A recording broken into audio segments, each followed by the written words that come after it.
అందరికీ నమస్కారం. Welcome to our channel. మన ఆంధ్రప్రదేశ్ రాష్ట్ర వ్యాప్తంగా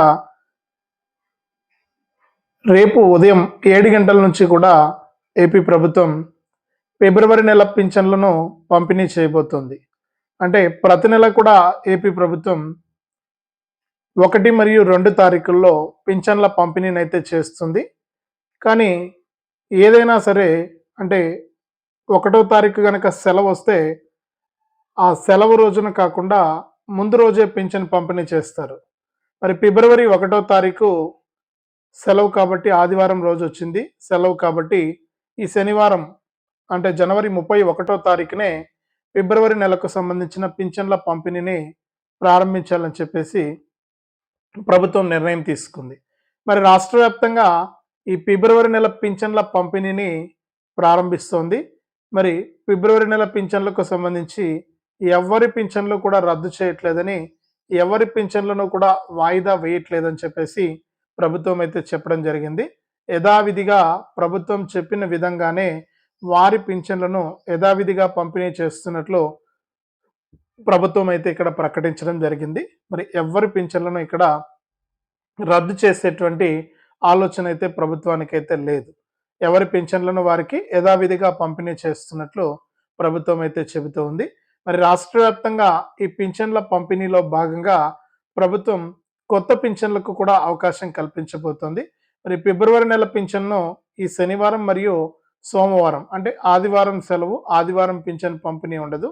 తిరిగి మళ్ళీ కూడా సోమవారం పింఛన్ పంపిణీ ఉంటుంది. అంటే ప్రతి నెల కూడా 2 రోజుల పాటు కూడా పింఛన్ల పంపిణీ చేయాలి కాబట్టి ఇందులో భాగంగా మళ్ళీ కూడా 2వ తారీఖు సోమవారంన సాయంత్రం 5 గంటల వరకు కూడా ఈ పింఛన్ల పంపిణీని అయితే చేస్తామని చెప్పి ఈ సందర్భంగా ప్రభుత్వం అయితే చెప్పింది. మరి ఫిబ్రవరి నెల పింఛన్ల పంపిణీ కొనసాగుతుంది కాబట్టి ప్రతి ఒక్కరూ కూడా మిస్ అవ్వకుండా ఈ ఫిబ్రవరి నెల పింఛన్ అయితే తీసుకోండి. అలాగే ఈ 50 ఏళ్ల పింఛను, వృద్ధాప్య పింఛను, వితంతు పింఛను, ఒంటరి మహిళ పింఛను, వికలాంగుల పింఛన్లకు కూడా ప్రభుత్వం దరఖాస్తులను స్వీకరించబోతోంది. దీనికి సంబంధించి కూడా కేబినెట్లో అంటే ఫిబ్రవరిలో బడ్జెట్ సమావేశాలు ఉన్నాయి.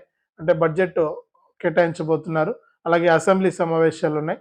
మరి ఇందులో నిర్ణయం తీసుకుని ఈ ఫిబ్రవరి నెలలోనే కొత్త సీఎం చంద్రబాబు నాయుడు గారు చెప్పిన 50 ఏళ్ల పింఛన్ కానీ, వృద్ధాప్య, వితంతు, ఒంటరి మహిళ ఇలా అన్ని రకాల కేటగిరీ పింఛన్లకు కూడా ప్రభుత్వం దరఖాస్తులు స్వీకరించబోతోంది. ముఖ్యంగా 4,000 రూపాయల పింఛను, 6,000 రూపాయల పింఛను, మనకు 10,000 రూపాయల పింఛను, 15,000 రూపాయల పింఛన్లకు సంబంధించిన దరఖాస్తులను స్వీకరించి పింఛన్దారులందరికీ కూడా మరింత మేలు చేసేందుకు ప్రభుత్వం అయితే సిద్ధంగా ఉంది.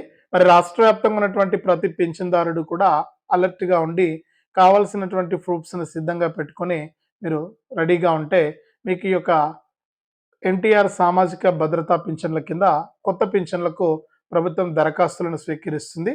ఈ 50 ఏళ్ల పింఛన్ను మనకు ఎవరైతే ఎస్సీ, ఎస్టీ, బీసీ మైనారిటీలు ఉన్నారో వీరిలో ఎవరికైతే 50 సంవత్సరాలు నిండి ఉంటాయో వారికి కొత్త పింఛన్ కింద 50 సంవత్సరాల పింఛన్ను కూడా ప్రభుత్వం ప్రారంభించబోతోంది. మరి రెడీగా ఉండండి. రెడీగా ఉండి ఈ యొక్క పింఛన్లను తీసుకుని మీరు ఫిబ్రవరి నెలలోనే కొత్త పింఛన్లకు కూడా దరఖాస్తు చేసుకోండి. మరిన్ని అప్డేట్స్ను మన ఛానల్ ద్వారా మీకోసం అందిస్తూ ఉంటాను. ప్రస్తుతానికి పింఛన్లకు సంబంధించి వచ్చిన తాజా సమాచారం ఇది. వీడియోని ఒక లైక్ చేయండి. తెలిసిన మీ బంధువులకు, స్నేహితులకు షేర్ చేసి మరింత సమాచారాన్ని వారు కూడా తెలుసుకునే విధంగా చేయండి. అలాగే సబ్స్క్రైబ్ చేసుకుని నోటిఫికేషన్ గంటను కూడా ఆన్లో పెట్టుకోండి, మర్చిపోవద్దు.